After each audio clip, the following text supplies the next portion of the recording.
Boa tarde, bem-vindas e bem-vindos. Eu sou Isabela Milanese, analista de projetos da área de educação básica do Conselho Britânico, e você é a mediadora desse encontro. Para quem não me vê, eu sou uma mulher branca, tenho olhos e cabelos castanhos, cacheados, estou vestindo uma blusa azul florida e estou na frente de uma parede branca com alguns quadrinhos. Não estão aparecendo na tela comigo, mas estão aqui com a gente a equipe de educação básica do Conselho Britânico. A Alessandra Moura e o Luiz Serral vão compartilhar informações pelo chat e fazer a moderação das perguntas de vocês. O Conselho Britânico é a Organização Internacional para a Educação e Relações Culturais do Reino Unido. Somos uma organização sem fins lucrativos e atuamos em mais de 100 países desde 1934. Nossos projetos têm como objetivo fortalecer os laços entre o Reino Unido e os países onde estamos presentes, pela construção de relacionamentos mutuamente benéficos nas áreas de artes, sociedade, educação e língua inglesa. Começo assim para nos apresentar, especialmente para quem não me vê ou não conhece nossa equipe, e para dizer que o Conselho Britânico desenhou a série de webinars de School Talks para as escolas, sempre com o apoio de parceiros especialistas, para refletir sobre o contexto da educação básica, desde o ensino de ciências até a reflexão sobre a internacionalização da gestão e da liderança escolar. E para promover o diálogo entre os diferentes agentes do ecossistema da educação no Brasil, como as escolas e educadores, museus, pesquisadores, entre outros. Para a gente saber o que vocês estão achando dos eventos, queria pedir para que vocês respondam um formulário de avaliação, que vai ser compartilhado no final da nossa conversa.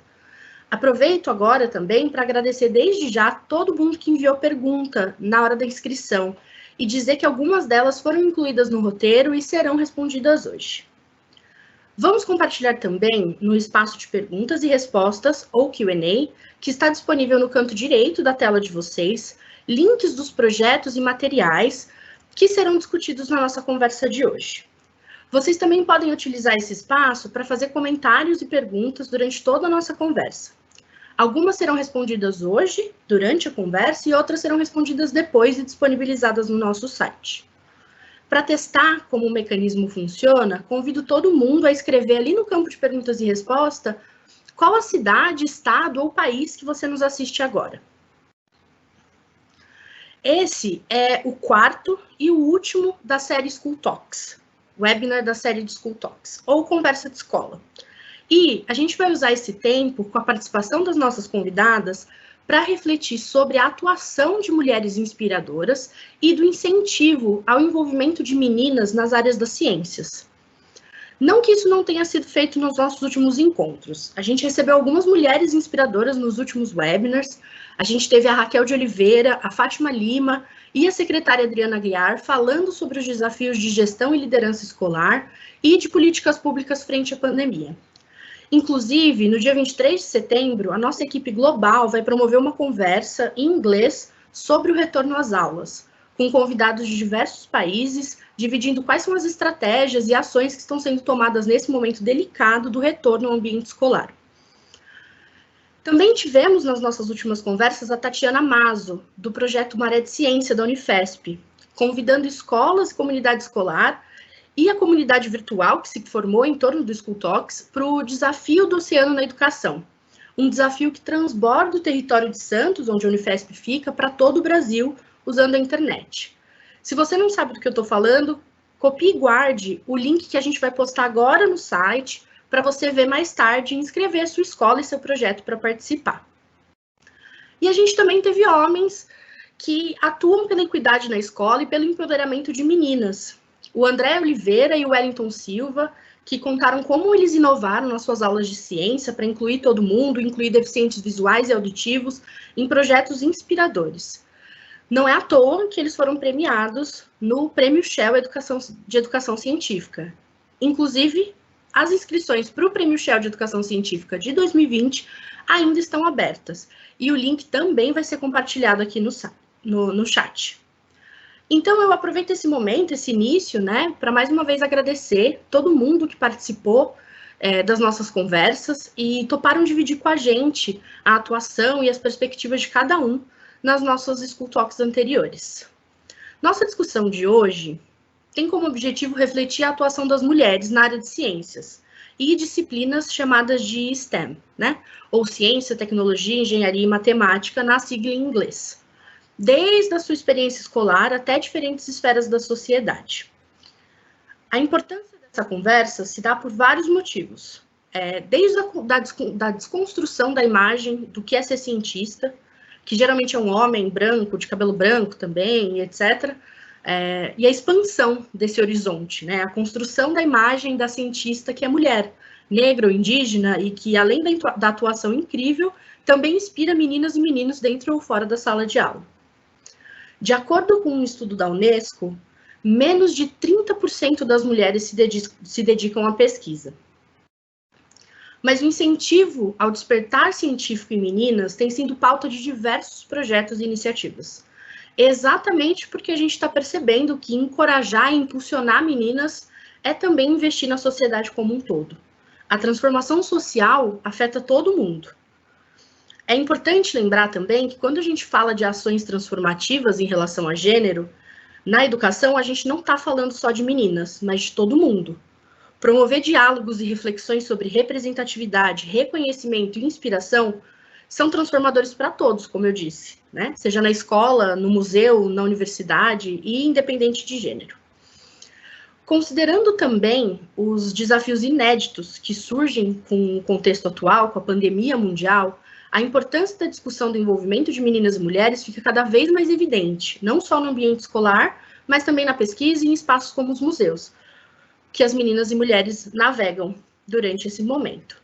Dentro dessa perspectiva, e refletindo sobre o ensino e aprendizagem de ciências, o Conselho Britânico desenvolve diversos projetos com parceiros e especialistas de educação básica e superior no Brasil. Também produz materiais didáticos e publicações que buscam refletir sobre as ações transformativas em relação a gênero. O exemplo mais recente é a publicação Meninas na Escola, Mulheres na Ciência, que acho que vocês conseguem ver agora, aí na tela de vocês. Esse material é o fruto de uma parceria do Conselho Britânico com o Museu do Amanhã, e ele reúne técnicas e recursos que podem ser usados para incentivar o gosto e o interesse de meninas por matérias nas áreas de STEM. Vocês podem assistir o webinar que a gente fez sobre o material e o conteúdo completo da publicação no nosso site. A gente vai deixar o link no chat também. Como eu disse, a educação envolve diferentes agentes, né? Então, com o propósito de contribuir para ampliar esses horizontes do ecossistema escolar brasileiro, o Conselho Britânico tem promovido o diálogo com o conhecimento local e o internacional. A gente estimula o educador a reconhecer e a inovar a atuação das suas escolas. Parte disso é a reflexão sobre o papel e o potencial da gestão escolar, em práticas transformadoras, que publicamos na Agenda de Internacionalização de Liderança Escolar, uma publicação nossa com mais de 30 especialistas brasileiros e britânicos. Vou dar as boas-vindas agora para as nossas duas convidadas e compartilhar um pouquinho com vocês sobre a experiência profissional e a atuação delas na área de ciências.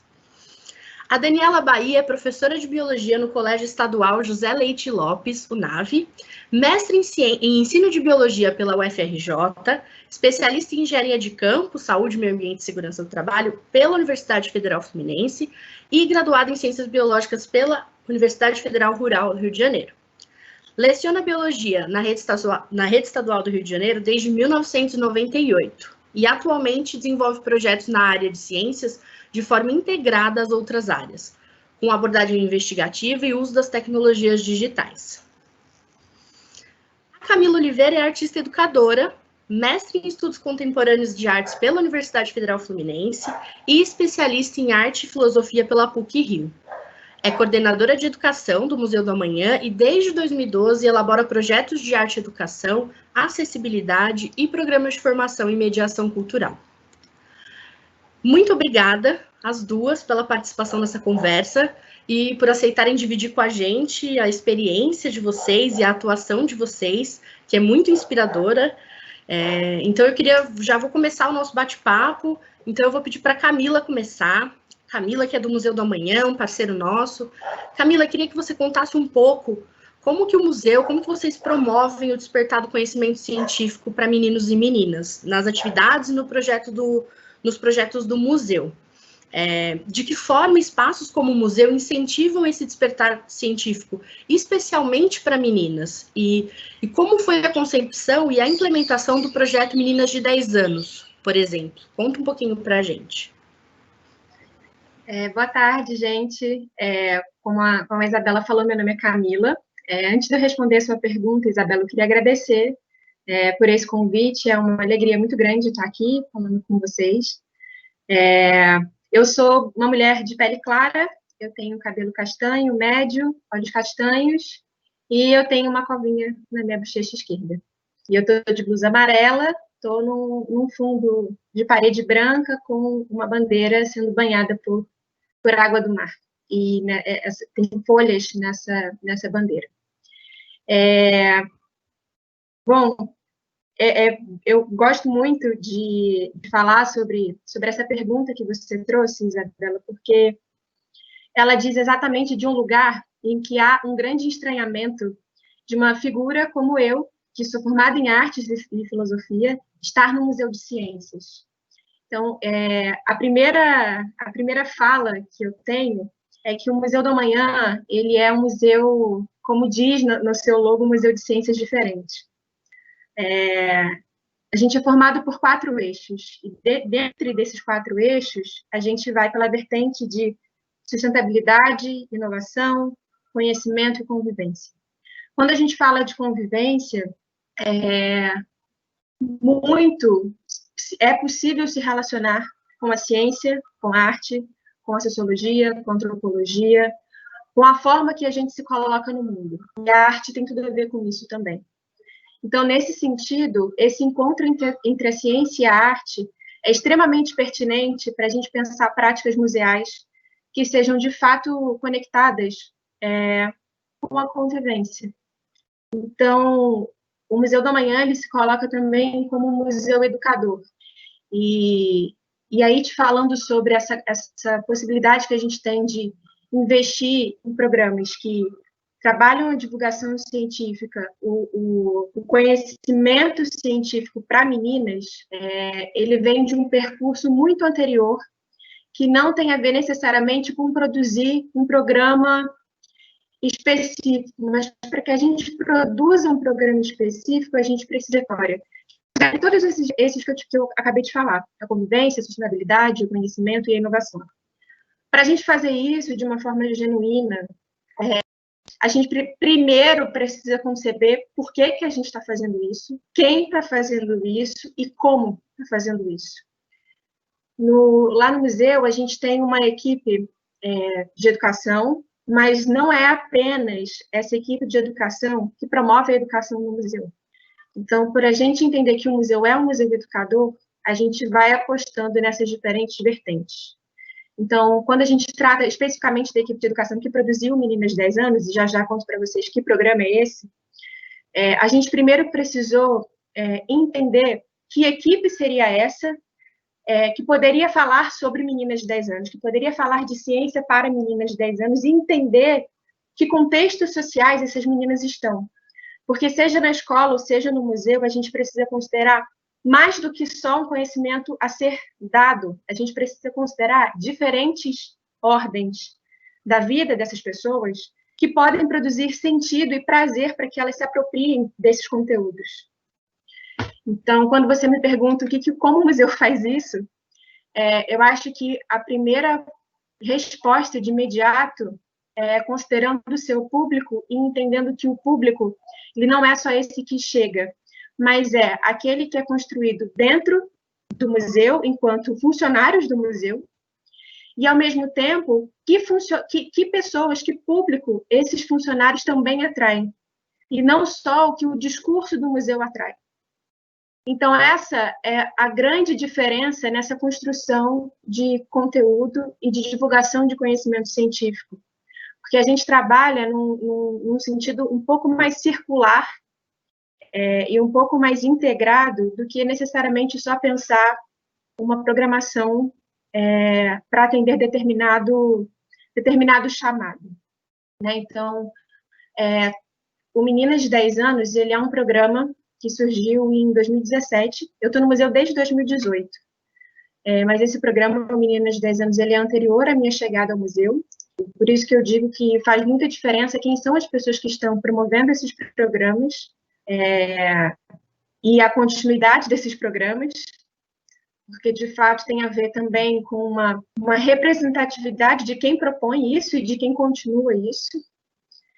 E ele, como eu falei, ele começou em 2017, e ele foi um desdobramento de um seminário que aconteceu, que é o seminário 10 Meninas na Construção de Amanhãs, que teve como mote o relatório da UNFPA, da ONU, e esse relatório era como o nosso futuro depende de meninas na cidade decisiva.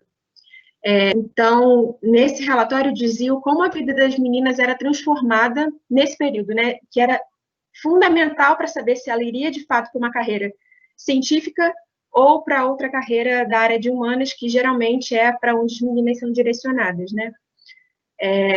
Então, a partir desse relatório, a gente criou esse programa Meninas de 10 anos, que chama Meninas que têm essa idade, mais ou menos essa faixa etária, entre 10 e 11 anos, para uma conversa e para uma aproximação desse conteúdo específico. Então, nesse conteúdo específico, a gente conseguiu trabalhar com as meninas o que elas sabiam o que era ciência, como elas imaginavam o que era ciência, e quem elas imaginavam que eram cientistas, o que é ser cientista.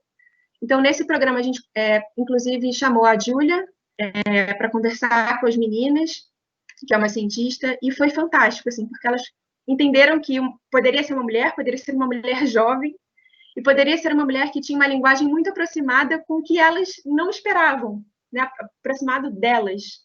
Então, esse programa, assim, particularmente, ele foi muito importante, e ele continuou, ele teve uma edição até esse ano também. Então, foi bem importante fazer parte dessa construção.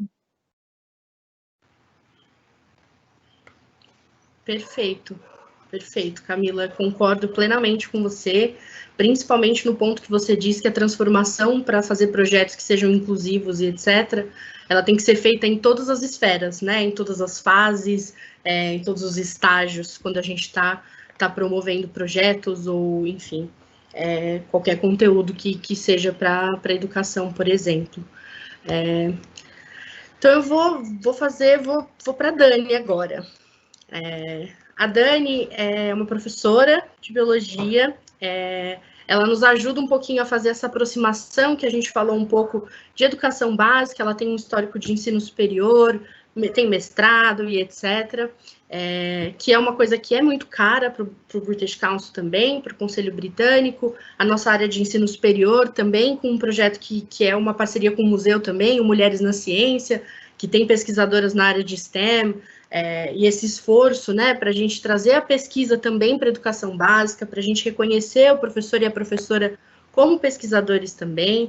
E aí, pensando na trajetória de meninas e mulheres na área de STEM, né, eu queria pedir para a Dani compartilhar um pouco da experiência dela como pesquisadora e como professora de ensino médio na rede pública do Rio de Janeiro, inclusive no NAVE, que é uma parceria da rede pública com o eFuturo, que é nosso grande parceiro nessa e em outras ações.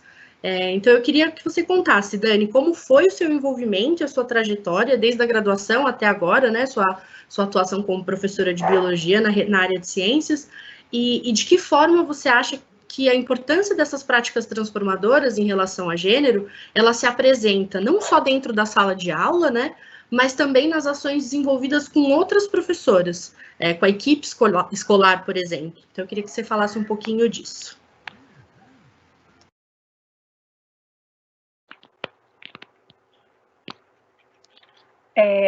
Olá, boa tarde. Obrigada, Isa. Obrigada, Camila. Vamos estar aqui com vocês, com a equipe toda. Para quem me escuta, eu sou uma mulher negra, cabelos crespos, pretos, olhos castanhos. Tenho uma covinha também, como a Camila. Estou vestindo uma blusa amarela. Atrás de mim tem uma parede com uma estante com livros, parte das minhas preciosidades. E estou muito feliz por estar aqui com vocês. Vou falar um pouquinho, então, né, respondendo a pergunta que a Isa me fez. Quando eu escolhi biologia, Em momento algum eu pensei em ser professora, né? Eu estava encantada ainda com essa área das biomédicas, tive uma boa referência no meu ensino médio, né, com as aulas práticas. Minha escola tinha uma biblioteca, gente, imensa, eu passava boa parte dos meus dias na escola, consumindo tudo aquilo que ela poderia me promover, né, ao longo do ensino médio. E me apaixonei, sim, pela área das ciências biomédicas, até porque eu sou apaixonada pelo mar, então eu achava que eu ia fazer biologia marinha, né, o desconhecido, assim, do fundo do mar. Só que eu tive contato com as disciplinas de educação. E aí as coisas foram mudando, né, gente, um pouquinho. Primeiro porque eu tive aula de didática da biologia e gostei tanto que fui ser monitora da disciplina. E depois, quando tive aula de prática de ensino de biologia, eu me encantei mais ainda. Eu falei assim, nossa, que legal, né, essa parte de educação. Fiquei encantada e querendo passar, ser um instrumento para passar às outras pessoas a importância da vida, né? Biologia estuda a vida e queria que todo mundo fosse encantado também, como eu sou até hoje, né? Pela biologia. Tive a bênção de ter uma aula com o professor Paulo Freire na universidade, que aí ratificou mesmo que eu ia para essa área de educação. Então, concluindo, né, a minha formação, mesmo passando pela área da pesquisa também, né, fiz iniciação científica, eu, por ajuda dos meus tios, meus queridos tios, eu ingressei numa escola particular lá em Paraty, que é uma cidade que eu amo também, aqui no sul do estado do Rio de Janeiro, onde eu moro. E aí fui dar aula numa escola particular de ciências, de matemática, de química e física, né, numa escola de primeiro segmento, de ensino fundamental. Que, gente, os diretores me deram muita liberdade para trabalhar, né? Eu digo que eles apostaram em mim logo no início, assim, né? Deu espaço, eu ocupei aquele espaço. E aí foi a minha primeira experiência com educação. Em 97, gente, isso foi em 1996, tá? Em 97, eu prestei o concurso para o estado do Rio, né? Em 98 também, passei nos 2 concursos.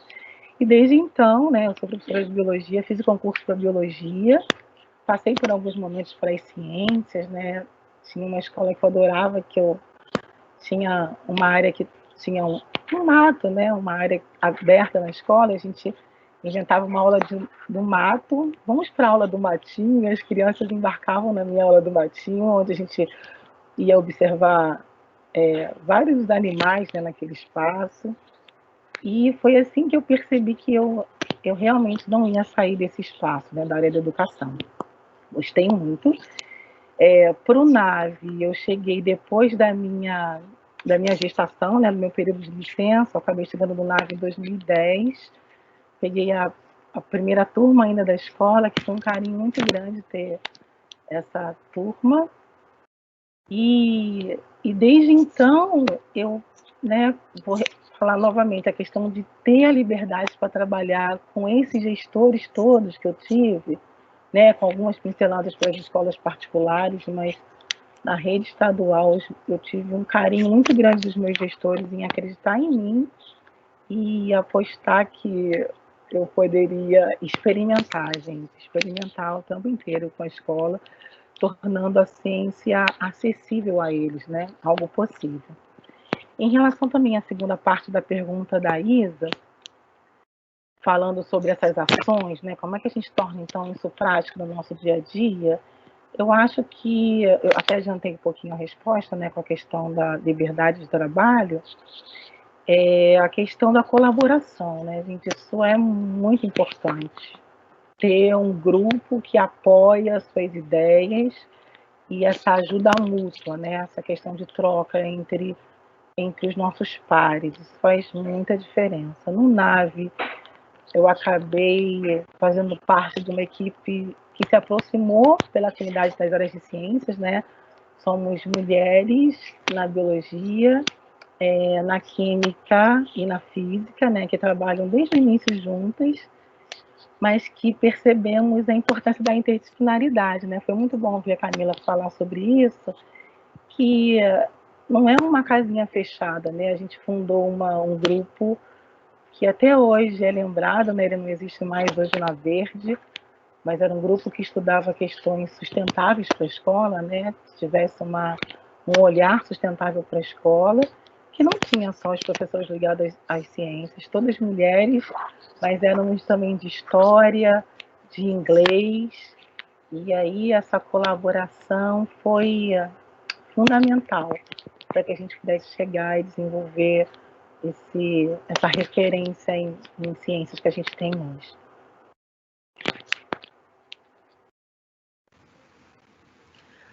Muito bom, Dani. De novo, eu concordo com você. Acho que quando você fala de colaboração, isso reflete muito no que a gente acredita no Conselho Britânico, essa diferença, essa multiplicidade de perspectivas, interdisciplinaridade, a gente entender que quando a gente constrói as coisas de forma conjunta, as chances delas serem incríveis só ficam maiores. Então, sempre muito bom te ouvir falando sobre isso. E acho que essa diversidade também mexe um pouquinho com o que a Camila falou, né? Quando a gente fala desse imaginário, do que é ser cientista, de como as meninas se enxergam ou não nesse papel, nessa construção do que é ser cientista, né? O museu também tem projetos que aproximam as meninas em idade escolar com pesquisadoras, certo, Camila? Então, eu queria que você contasse um pouquinho mais como que vocês têm contribuído, né, para essa ressignificação do imaginário, da concepção do que é ser cientista, né? Como que iniciativas como o Converse com uma Cientista, por exemplo, que você comentou comigo em uma das nossas conversas, e toda vez eu acho incrível ouvir sobre esse projeto, como que ele aproxima meninas que estão nas escolas de mulheres que fazem ciência. Esse projeto realmente ele tem uma força impressionante, porque você não conhece uma cientista que é diferente do imaginário. Você vê 15 mulheres de personalidades completamente diferentes, de imagens completamente diferentes, de idades diferentes, falando sobre ciência. E ciência no mais amplo sentido, né? Não só uma astrônoma ou algo que as crianças geralmente identificam, né? Ou aquela imagem de laboratório com jaleco e um tubo de ensaio. Então, essa quebra de entendimento dessa imagem é muito importante para a construção do entendimento do que é ciência também, de que é algo que não está tão distante a ser feito apenas dentro de um laboratório ou na Lua, que são imaginários inalcançáveis em primeira mão. Né? Então, esse tipo de aproximação, um projeto como esse, ele aproxima não só essa imagem, mas aproxima também a fala. Não é tão distante, né? Não é tão imaginário assim. E aí, além disso, tem uma outra perspectiva nessa lógica do Converse com uma Cientista, que a gente vem repetindo essas conversas, principalmente durante a Semana de Mulheres, que é também o que a gente entende de ciência. Então, por exemplo, tem um Converse com uma Cientista, e nessa Semana das Mulheres a gente também chamou uma das grandes parceiras do museu, que é a Mãe Celina de Xangô, para uma oficina de ervas medicinais. Então, que lugar é esse da ciência, né? Que também não está só numa ciência ocidental, mas também numa ciência ocidental e europeia, mas em outras ciências que também estão ligadas a outras perspectivas, né? Então, esse lugar também é muito importante para a gente falar de ciência, tanto com meninas quanto com mulheres que não imaginam que a ciência pode estar nesse lugar.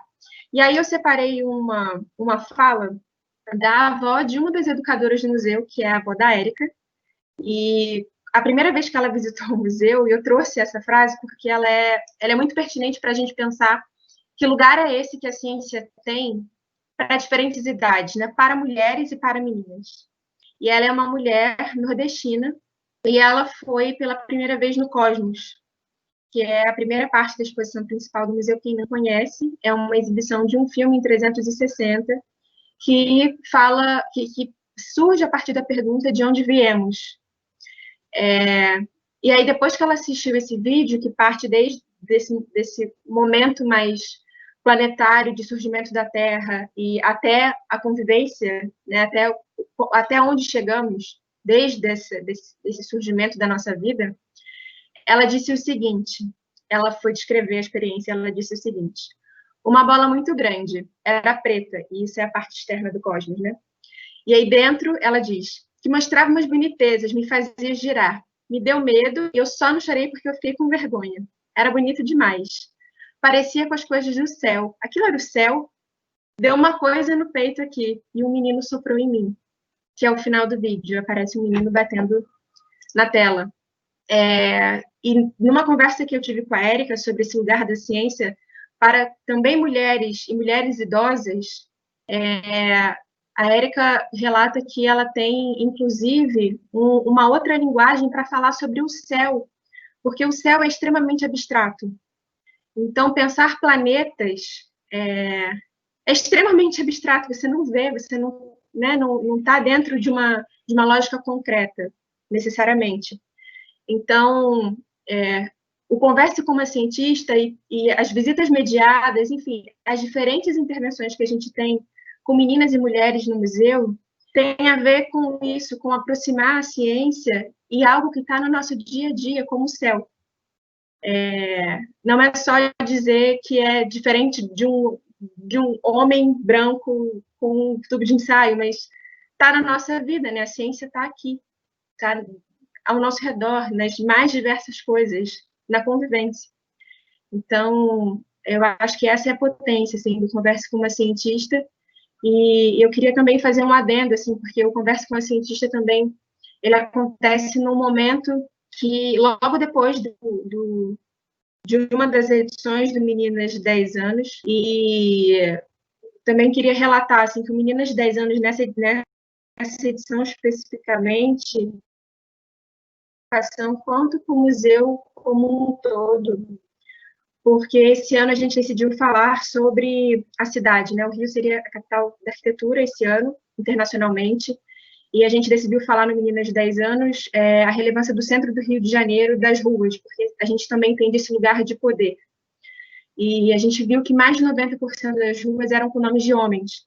Então, como pensar essa ocupação das mulheres nesse lugar de poder, quando o seu próprio território não é reconhecido, não pode ser reconhecido dessa forma? Então, a gente se baseou nesse lugar de território e, ao mesmo tempo, dentro do Museu da Manhã, que é um território de divulgação científica, de conhecimento científico, para falar sobre essas representatividades com essas meninas, e era um local, assim, muitas delas moram ali na região. Então, são esses cruzamentos que a gente vai criando com esses projetos, tanto com Converse com uma Cientista, quanto com meninas de 10 anos, como exemplo, né, dos dois programas.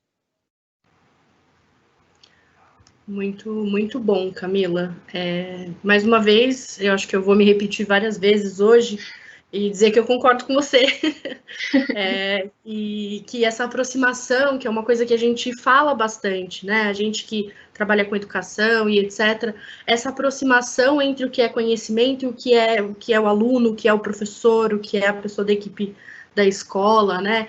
A gente diminuir essa distância entre o que a gente acha, como você disse, entre a menina e a ciência, entre a mulher e a ciência, por exemplo, ou entre o que o professor acha que é um trabalho incrível. A gente sempre fala disso, que o professor às vezes sente que para ele ter um trabalho incrível, ele precisa da escola perfeita, do aluno perfeito. Eu sempre falo isso, porque para mim isso é muito verdade, assim. E não é, a gente não vai ter o aluno perfeito, a gente não vai ter a escola perfeita, a gente vai ter trabalhos incríveis dentro dessa imperfeição e dessa complexidade que é a educação, né? Então eu vou voltar um pouquinho para a Dani, para falar um pouquinho dessas práticas transformadoras e práticas incríveis e etc. Porque nas nossas conversas, Dani, você mencionou o material que eu apresentei lá no comecinho da nossa conversa hoje, Você mencionou como o material te inspirou, como ele abriu seus olhos para algumas coisas e como ele te fez reconhecer coisas na sua própria prática de ensino, né? Na sua própria atuação como professora. Então, eu queria ouvir sua opinião, queria que você contasse para a gente um pouquinho quais são as principais condições que o professor, a professora, né, deve observar no trabalho com alunas e alunos para desenvolver atividades que sejam transformativas e que tragam luz para o maior envolvimento de meninas na área das ciências, por exemplo, né? E como você, como professora, observa, analisa, enfim, enxerga essas práticas pedagógicas no seu dia a dia?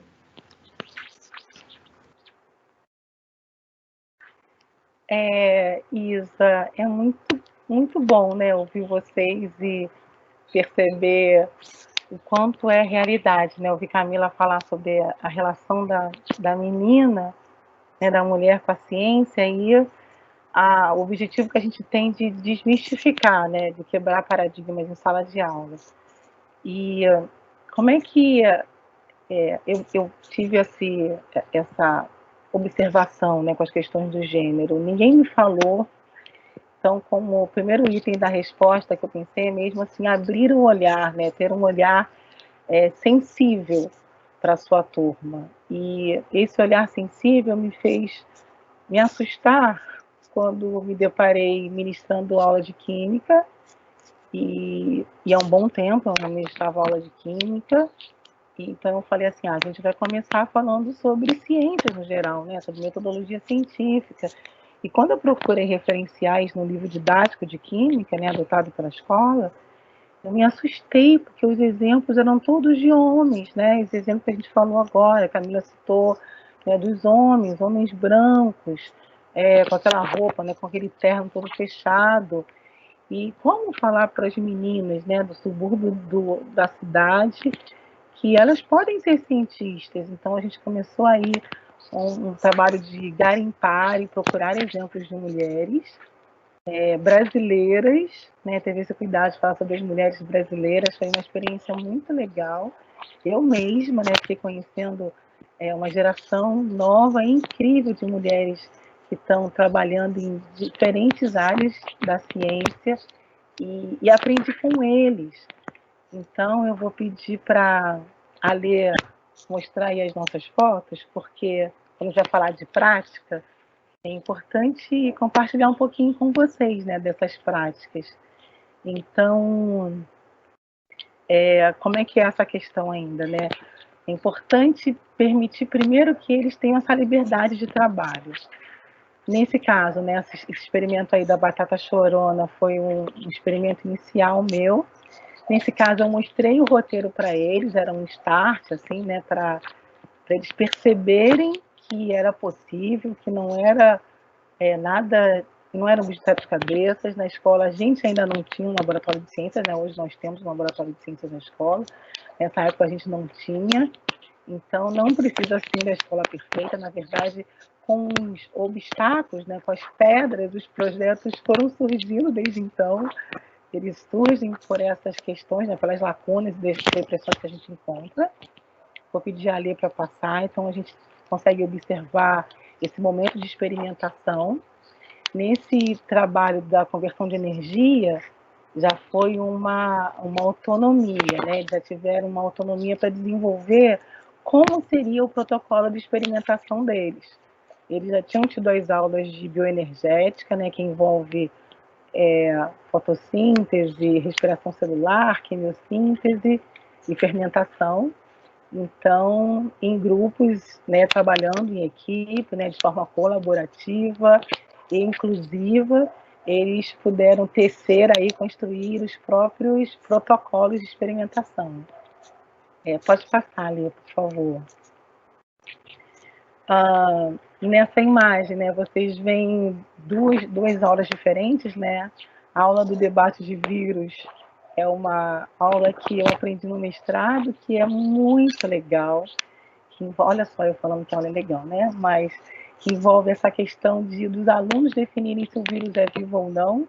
Então, mais uma vez, eles trabalham em equipe, eles definem, né, os argumentos e depois vão julgar se é vivo ou não, chegando no processo de que realmente eles precisam aprender o conceito de vida, que eu sempre aprendo com eles. E do outro projeto, nosso projeto queridíssimo aí de célula comestível, célula em 3D, em que a gente quer desmistificar, também começou por uma lacuna, Isa, em que a gente queria desmistificar a questão da célula como algo plano, né? E fazer um modelo, né, que fosse referencial mesmo de uma célula com diferentes tipos, né, classificações celulares. Mais um, Ale, tem mais um, né? Ah, esse é o meu queridíssimo. Como levar o verde para uma escola árida. Na verdade, eu queria levar para a escola, para a comunidade, para a cidade inteira, né? Colocar plantas, vegetais em tudo quanto é lugar, porque minha paixão é a botânica. E perceber que nesse projeto são eles que escolhem que espaços verdes eles vão construir, onde o espaço vai ficar, que exemplares eles vão utilizar. Então, mais uma vez, valorizando esse espaço de fala, né? A gente abrindo espaço de escuta e eles tendo isso como referencial, né? Também com as outras áreas, não conseguiria viver sem meus colegas parceiros, sempre, mas mais um exemplo em que os alunos trabalham de forma colaborativa e interdisciplinar. Tem mais, Ale? Eu acho que acabou aí, né? Era isso. Você quer terminar, Dani? As práticas, sim. Sim, Isa. Tá bom. Ok, então. Era isso, então, um exemplo aí dessas práticas que a gente usa para que as meninas percebam a sua importância também, né? É possível, sim, ser uma cientista independente do formato do corpo dela, da cor da pele e do que ela veste, né? De como ela se veste. É possível, sim, ser uma cientista. É isso.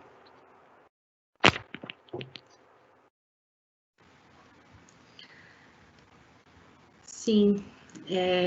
De novo, né? Eu vou sempre concordar com vocês, porque vocês são duas profissionais maravilhosas, mulheres maravilhosas, então eu sempre fico muito feliz de ouvir vocês falando disso, desse assunto e de todos os outros assuntos, mas enfim.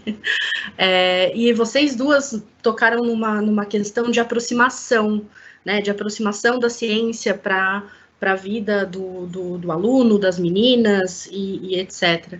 E acho que pensando um pouquinho nisso, a gente não pode deixar de falar da pandemia, né? Acho que esse contexto que a gente está vivendo agora, que é inédito, a gente não faz muito tempo que a gente não passa por uma coisa parecida. Então, isso muda um pouquinho também a forma como a gente navega o mundo, a forma como a gente entende o mundo, né? E pensando nisso, a gente teve algumas perguntas que foram enviadas no momento da inscrição. E eu queria compartilhar com vocês, eu vou começar pela Camila. Elas são relacionadas a esse desafio, dos desafios que as mulheres vivem hoje, né? A escola, para muitos alunos e alunas, agora acontece em casa, né? Então, a primeira pergunta é para Camila e é focada nisso.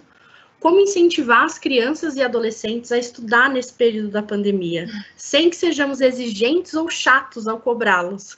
Eu tenho uma irmã de 11 anos e às vezes me sinto uma velha chata falando para ela estudar toda hora. Quando você me contou dessa pergunta, eu achei muito interessante e extremamente relevante e pertinente, porque essa pergunta ela traz históricos de como a gente entende a aproximação com o ensino e a aprendizagem. Na hora que você lê a pergunta e diz como é que eu posso pedir para ele estudar, que não é pedir, é cobrar, né? O estudo ele vem de uma cobrança. Daí essa pessoa já sabe a resposta, porque quando ela diz quando eu faço isso, eu me sinto uma velha chata falando para ela estudar toda hora.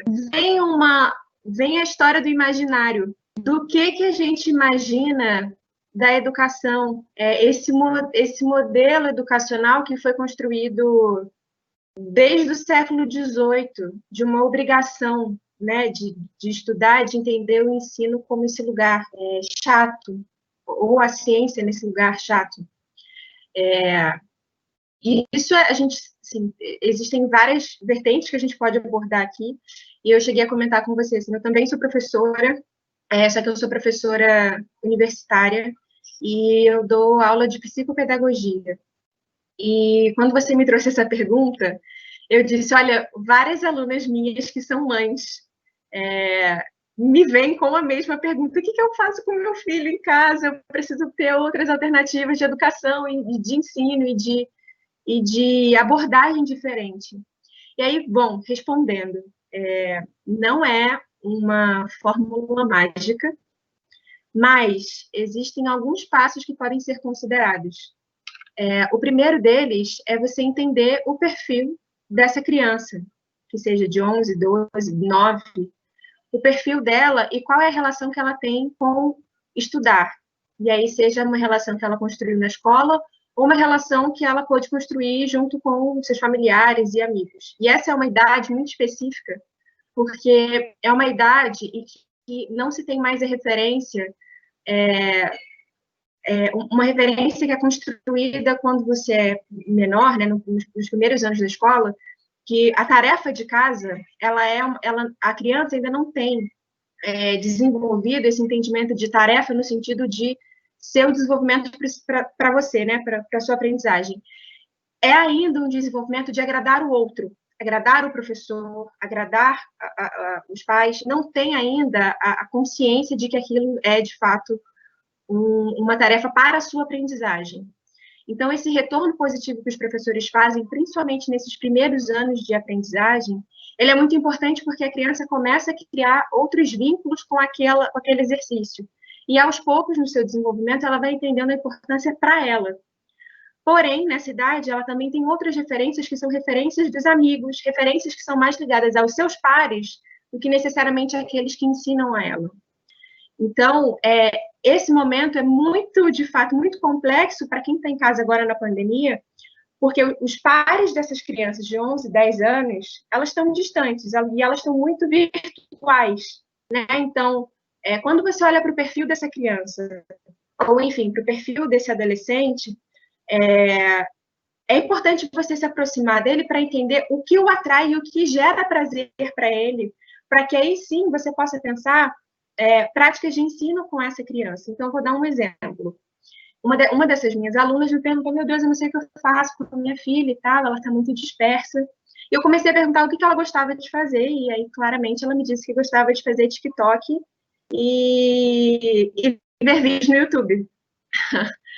E aí, a gente começou a conversar, eu falei, olha, tem uma técnica que é muito fácil de fazer em casa, e já que ela gosta muito de TikTok e ela gosta muito de ver vídeos no YouTube, você pode ensinar para ela uma coisa que aparentemente é muito fácil de fazer, mas que as pessoas acham que é difícil, que é um holograma. E o holograma, ele virtualmente, ele tem ainda outra sensação, né? Porque é uma dimensão de telas. Você tem uma tela que você multiplica e, ao mesmo tempo, você consegue multiplicar ela para esse outro ambiente virtual. Então, com uma garrafa PET, ela corta a tampa, ela faz um dobrado de forma que fique quatro lados. Existem vídeos no YouTube para isso, você pode buscar vídeos de holograma. E aí, promove essa experiência num ambiente escuro, né? Então, eu falei, olha, se ela vai gostar. E aí, a menina começou a fazer vídeos de TikTok com hologramas. E ela começou a aprimorar essa prática, né? Então, ela começou a investigar outras coisas para que ela pudesse inovar naquela ferramenta que ela gosta de usar.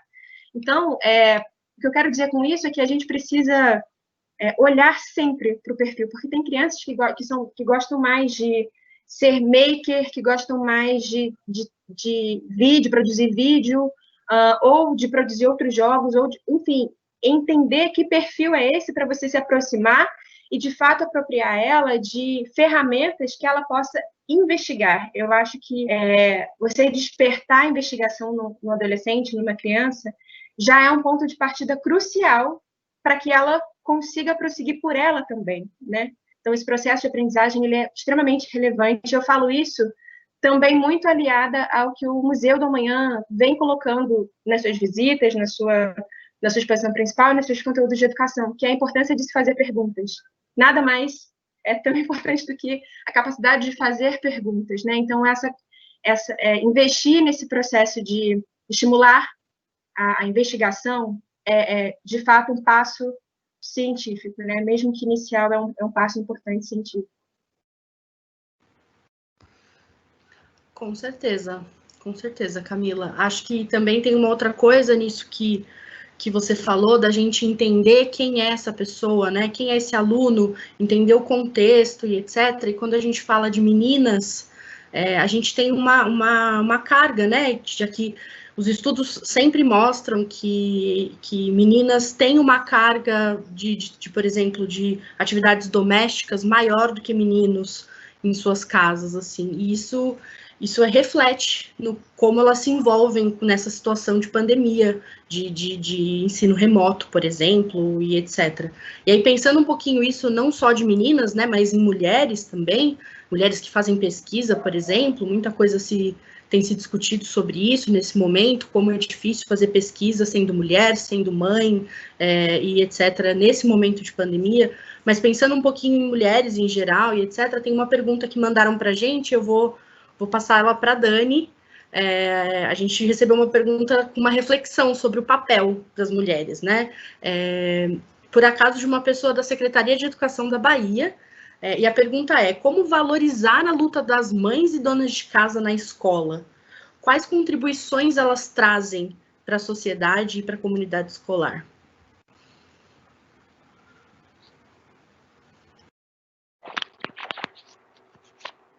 Uau, essa pergunta é fabulosa.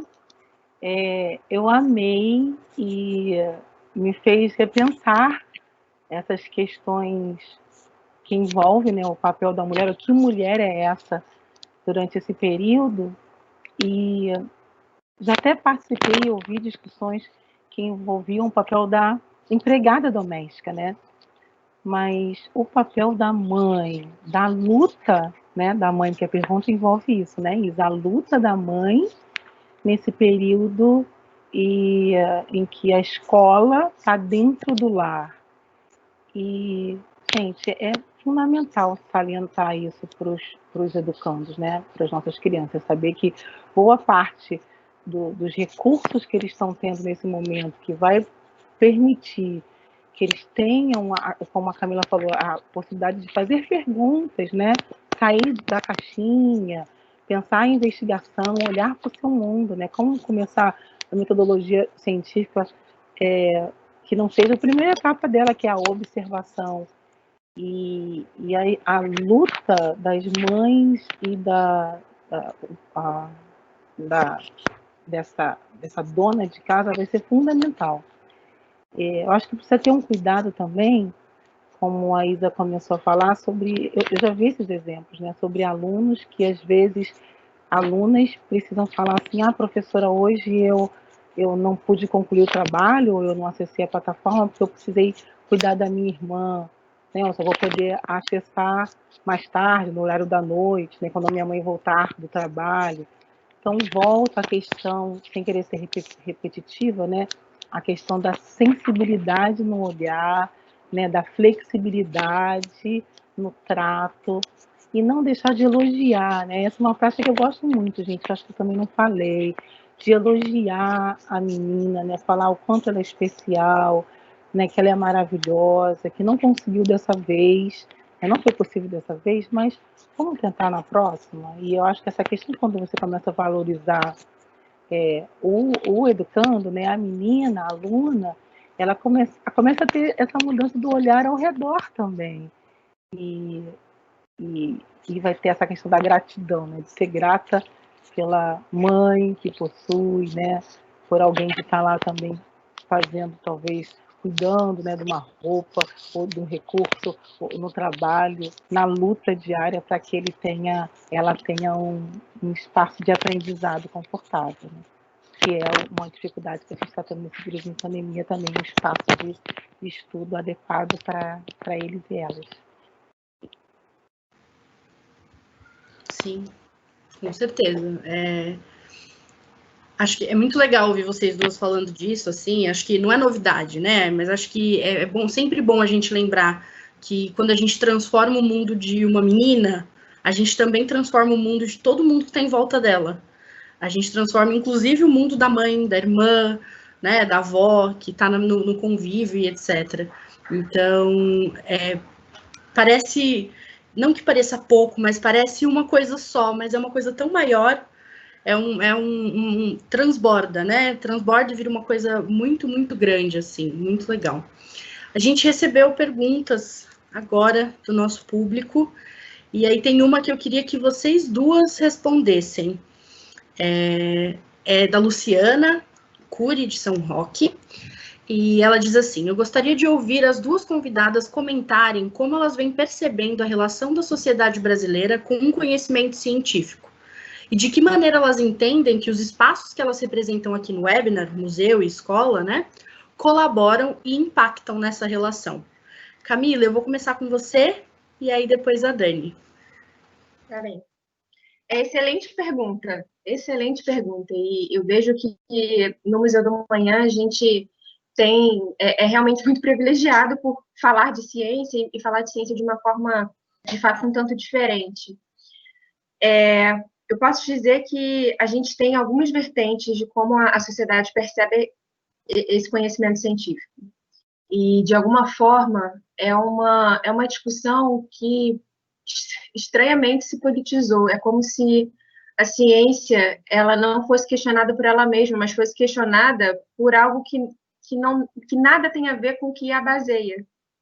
Então, um exemplo disso, e aí eu acho que já segue para a segunda parte da pergunta, antes mesmo da pandemia, tá? A gente viveu questionamentos no museu que tem tudo a ver com isso, que escolas chegando no museu, crianças e adolescentes chegando no museu, responsáveis por essas crianças chegando e questionando, dizendo que a Terra é plana.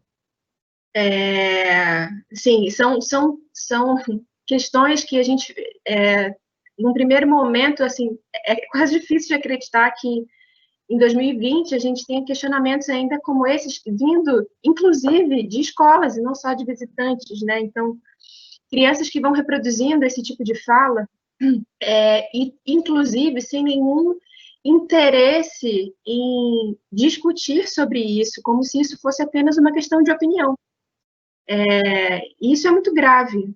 Isso é muito grave, né? Entender que a ciência ela não é uma questão de opinião. Existem dados e bases científicas que comprovam o que, inclusive, o museu está falando, né? Então, qual é esse lugar, então, da escola e do museu diante dessa onda de questionamento da ciência?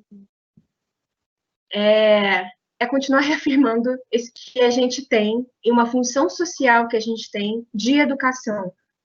Eu acho ótimo que essas pessoas estejam no museu, porque é só lá que a gente vai conseguir conversar.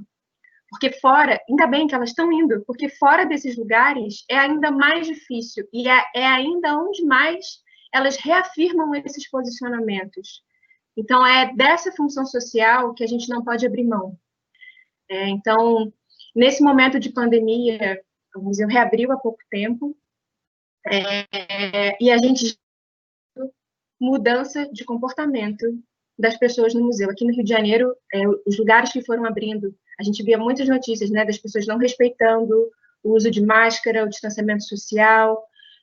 Incrivelmente, no museu, a gente teve uma mudança muito drástica, assim, até de entendimento e de responsabilidade social que a gente tem nesse momento da ciência e de estar respeitando a saúde coletiva.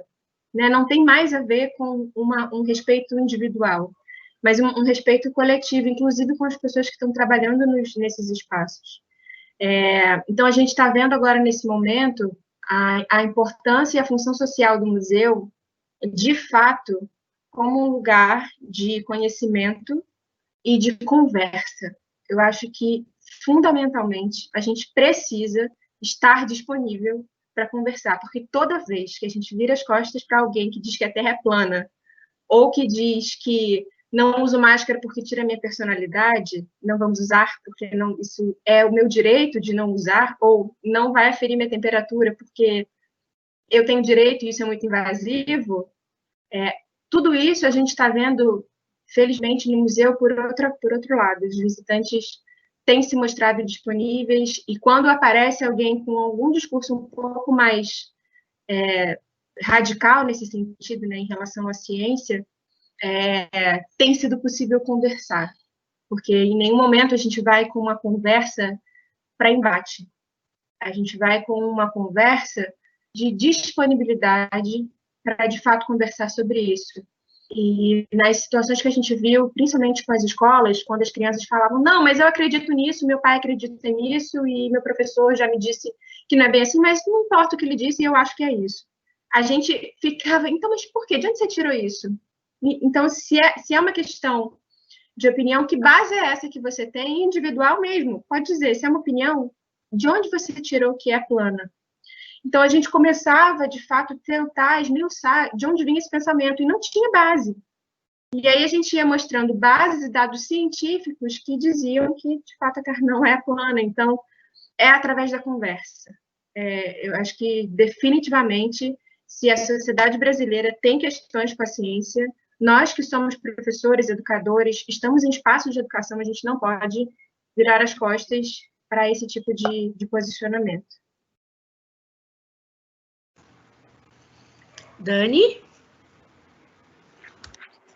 É incrível como isso surpreende a gente ainda, né? Eu continuo surpresa com esses questionamentos, e aí normalmente eu devolvo outros, né? Porque acabam fazendo, elencando aspectos da ciência que aprova, né, e que se desaprova. Para algumas questões usa a ciência sim, né, como, sei lá, para um transporte, né, para fazer ligar o seu automóvel ao sair de casa, ou usar um aparelho eletrônico em casa, né, um medicamento, e para outros a ciência não serve. Então, para começar, numa educação formal, a gente tem um espaço na educação formal, a gente tem esse cuidado logo no início da biologia, que vai permear todo o ensino médio, de apresentar a metodologia científica. Né? Essas são as nossas primeiras aulas, o que é ciência, né? Qual é a parte da biologia que a gente vai estar vendo ao longo do ano, né? Ao longo de todo o ensino médio, mas apresentar a metodologia científica, gente. E nesse momento, eles vão perceber que a pesquisa precisa de fundamentação, né? Precisa de troca entre os pares, né? Dessa experimentação, do teste, né? De voltar na hipótese, verificar, refutar, não refutar, concluir, e apresentar, né, para uma academia, para um público, para um departamento, para uma revista, e aí sim passar por uma publicação. Enfim, eles aprendem que são muitas etapas. Não envolve achismo, né, não envolve a minha opinião, e uma prática que a gente tem com eles, né, que até tem o pessoal da sociologia junto comigo, né, nós temos, né, o pessoal da sociologia próximo para trabalhar essa questão do conhecimento científico, do senso comum, e eles aprenderem as fontes, né? Então, primeiro, todo o nosso projeto, a gente tem um planejamento inicial, e eles vão na fonte daquela informação, né? A gente apresenta para eles que é importante eles procurarem o artigo, né? Onde isso está. A Camila falou sobre isso, né? Quem disse isso? Onde isso está escrito? Né? Que grupo está afirmando isso? Às vezes tem diferentes olhares, né, para uma mesma questão, então a gente vamos lá conhecer esses diferentes olhares, o que um grupo fala, o que outro grupo fala, mas sempre usando a metodologia científica, né? Procuro mostrar que a opinião ali é minha, em alguns momentos ela é apresentada assim, mas que eles têm a liberdade sempre de tecer as suas próprias conclusões a partir do planejamento, né, referencial, né, lá na bibliografia que a gente utiliza. Inclusive, esse é um dos desafios que eu estou enfrentando, né, esse período, de que os alunos estão reticentes à questão da leitura, né, gente, fazer uso dos textos, né, do quanto é importante para a questão da ciência o uso do texto. E a rede tem ajudado bastante, né, com o podcast, né, com essa parte da divulgação científica, que eu amo a galera que está na academia lá produzindo esse material, e esse apoio que a gente tem dos museus, né, nas suas diferentes esferas, para apresentar esse conteúdo aí de uma forma mais agradável para eles, mais palatável, sem isolar o uso do texto, né, do artigo científico. Então, o primeiro contato, às vezes, né, deixa o cabelo em pé, mas aí eles vão, né, tendo uma afinidade maior, perdendo esse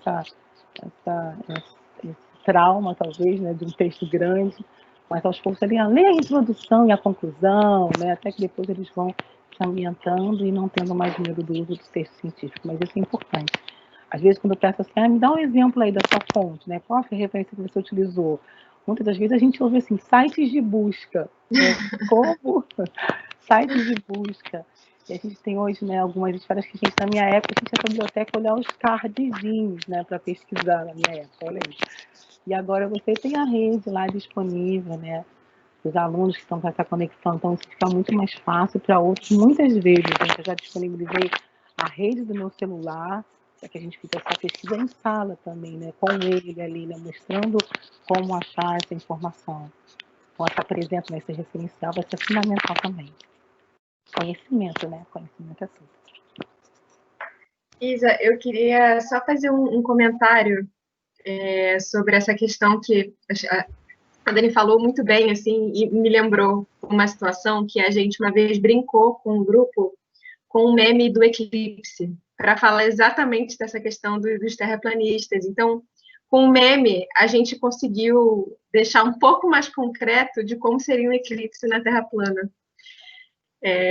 Então, eles começaram assim, acho que é estranho mesmo se for plana. Então, a gente também começou a brincar com a linguagem que eles geralmente levavam para as visitas, né? Sim, eu estava ouvindo vocês agora e fazendo um pouco de uma conexão com o que vocês falaram no começo da conversa, né? Essa aproximação, essa possibilidade, essas oportunidades de que as meninas e meninos e mulheres e homens e etc. se apropriem da ciência, de que isso seja, que a gente se aproprie, que a gente se aproxime do conhecimento científico para que a gente evite esses tipos de opiniões, vamos dizer assim, mas então é muito importante. Então, acho que tudo que vocês compartilharam hoje reforça isso que vocês acabaram de dizer, né? Então, a gente ter projetos como os projetos do Museu do Amanhã, a gente ter professoras como a Dani, que fazem projetos inovadores com as alunas e alunos na escola, isso tudo contribui. Como eu disse, de novo, né, a gente transforma a vida de um aluno e, na verdade, a gente transforma a vida de todo mundo que entra em contato com aquele aluno. Então, de novo, muito bom ouvir vocês. Então, muito obrigada pela resposta às duas. Queria pedir para todo mundo que está assistindo a gente para preencher a avaliação online do nosso encontro de hoje. Ela vai estar ali no chat daqui a pouco. Tem informações completas sobre a série School Talks, que a gente está fazendo mais um encontro hoje. Elas estão sempre disponíveis no site do Conselho Britânico. Aproveito também para falar que em breve a gente vai lançar 2 publicações. Uma delas é Caminhos da BNCC para o currículo de Ciências Naturais, em parceria com o Centro de Educação Integral, que é um parceiro nosso, com a colaboração da Secretaria Municipal de Santos e da Unifesp. E a gente lançou, na semana passada, na verdade, o Guia do Empreendedorismo Social na Educação, que foi feito em parceria com profissionais brasileiros e britânicos. É uma parceria do Conselho Britânico, da UiFuturo e do Porvir, o Instituto Porvir. Então, fiquem de olho nas nossas redes sociais e no nosso site, que a gente está sempre produzindo conteúdo, não só na área de ciências, né, mas em diferentes frentes da educação básica. Queria aproveitar esse finalzinho agora para dar um espaço para vocês falarem um tchau, para agradecer quem vocês querem agradecer. Queria que vocês usassem esse tempinho para nos inspirar um pouquinho mais. E agradecer muito a presença das duas, a contribuição para esses School Talks. Eu fico sempre muito, muito feliz de ouvir vocês duas falando tanto da atuação do museu, quanto da atuação na sala de aula da Dani. Fico muito feliz de ouvir as diferentes perspectivas, de ouvir como diferentes espaços conseguem contribuir para uma educação que seja inclusiva, que seja transformadora e etc. Então, eu vou começar com você, Camila, e depois a Dani, como sempre, na mesma ordem. Tá bem. Primeiro, Isabela, eu queria te agradecer pela sua mediação. Você foi super gentil e super doce na forma de conduzir essa conversa. Então, muito obrigada por isso, pela sua disponibilidade até aqui, assim, também todas as conversas que a gente teve. Você é ótima, então, muito obrigada pela forma que você fez, pela sua tranquilidade. Então, muito obrigada por isso. Agradecer também a Dani, eu adorei te conhecer. Você é assim, fantástica. A sua experiência como professor realmente inspira muito, de fato. Então, muito obrigada também por compartilhar essa experiência. Eu me sinto muito honrada de estar aqui compartilhando esse evento com vocês duas. E também a equipe do British Council, muito obrigada pelo convite, por todo o suporte para que esse webinar pudesse acontecer. E eu também queria agradecer não só a minha equipe de educação, mas e não só ao Museu do Amanhã, claro, eu agradeço imensamente por todas as experiências e tudo que é possível de ser feito com todas as parcerias, mas agradeço infinitamente por todas as mulheres e todos os homens que possibilitaram que esses eventos, programas, projetos pudessem acontecer.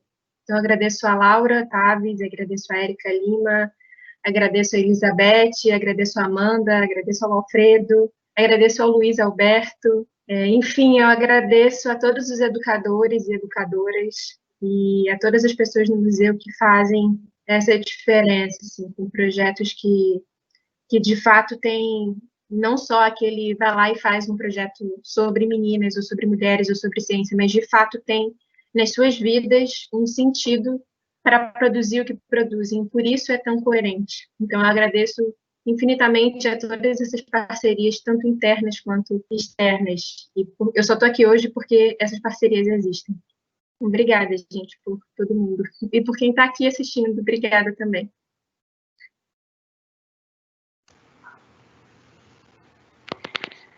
Ai, gente, respirar, né? Um momento de agradecimento, assim, é sempre fundamental, porque a gente não consegue nada sozinho. Então, eu compartilho com a Camila, né, o agradecimento a toda a equipe. Isa, muito obrigada pelos contatos, pelo carinho, né, por atender meus pedidos, por compreender nossas necessidades, né? Luiz e Alessandra também, obrigada por isso. Preciso agradecer também as minhas escolas, né, gente? Né? Colégio Estadual Compositor Manassés José de Andrade e o Colégio Estadual José Leite Lopes, né, o Nave Rio. Agradecer essa equipe incrível que faz os meus dias ficarem mais confortáveis, mais palatáveis, apesar de toda a luta, especificamente o cenário que a gente está vivendo atual, né, falando do meu projeto de levar o verde para uma escola árida, para esse cenário árido que a gente está vivendo sozinho, gente, não tem condições. Então, quero agradecer aos meus colegas das escolas, né, minha equipe de trabalho. Quero agradecer a minha família, né, minha família querida que me apoia em tudo, os meus pais. E, gente, como não falar das alunas e alunos, né? É por eles, né? Para eles, é por eles. E falar para vocês que isso vai passar, né? Tenham fé que esse momento vai passar, com muita colaboração da ciência, a ciência agindo para que esse nosso cenário possa ser plural, né? E que possa alcançar todo mundo, né? Que todos estejam incluídos nesses benefícios que a ciência vai trazer para a gente. Tá? Obrigada a todos. Camila, obrigada pelo carinho. Amo o Museu do Amanhã, né? Já estive com a escola aí. E aí, né, lá, e estarei em outros momentos, né, se Deus quiser, vamos estar Tomara. juntos, tá? Obrigada, gente, muito obrigada. Obrigada a todo mundo que está aqui com a gente esse tempo inteiro, e estamos à disposição, né, vocês podem encontrar a gente nas redes sociais, e o que eu puder ajudar, estou sempre disponível, tá? Beijo grande, obrigada. Muito obrigada às duas. Vocês são queridas e muito inspiradoras. Eu sempre digo isso, assim, todas as vezes que eu tenho conversas com vocês e que eu faço os school talks e etc., eu quero ter 5 horas de webinar. Eu repito isso sempre, porque por mim a gente fica falando disso por muito tempo. Eu sou muito inspirada pela atuação de vocês, então muito obrigada pelo carinho, as duas. E muito obrigada a todo mundo que está assistindo a gente. Espero que a conversa tenha sido tão maravilhosa para vocês quanto foi para a gente. Então, eu queria agradecer também a nossa equipe de educação, que trabalha nos bastidores para o evento acontecer, agradecer ao Museu do Amanhã e ao eFuturo, oficialmente, e todos os nossos parceiros que nos apoiam e trabalham em conjunto com a gente na construção dos projetos de educação básica. Lembrando que os materiais que a gente mencionou aqui, né, e a gravação do evento, eles vão ser disponibilizados no nosso site. Se vocês puderem, de novo, preencher o nosso formulário de avaliação disponível no chat, é rapidinho e ajuda a gente a melhorar nosso bate-papo. Além disso, queria lembrar também que a gente vai ter as inscrições para a próxima edição do Inspira Ciência, que é um programa de formação de professores do Conselho Britânico com o Museu do Amanhã. Só acompanhar as redes sociais do museu e do Conselho Britânico, logo vai ter novidade com datas e etc., mas ela está acontecendo, vai ser com professores do Brasil inteiro nesse ano, então essa é uma oportunidade que a gente identificou nesse ano, então a gente está muito feliz. Novamente a gente conta com o apoio da IBM, então a gente está muito feliz e muito orgulhoso de mais essa edição do Inspira Ciência, que é um programa e um projeto tão querido para a gente. A gente vai encerrando por aqui esse webinar da série School Talks. Ele fecha a nossa série por esse ano. A gente agradece imensamente pela audiência de todo mundo que acompanhou, que mandou perguntas, que se envolveu, a todos os convidados que dividiram a história e a atuação de vocês com a gente. Foram centenas de novas pessoas que interagiram com a gente online, que demonstraram grande resiliência nesses tempos tão delicados que a gente vive. Bom, sigam a gente nas redes sociais para saber em primeira mão sobre os nossos eventos, publicações e atividades voltados às escolas, professores, seus diretores, coordenadores e toda a comunidade escolar e todos os agentes da educação. Mais uma vez, obrigada a todos que participaram e boa noite.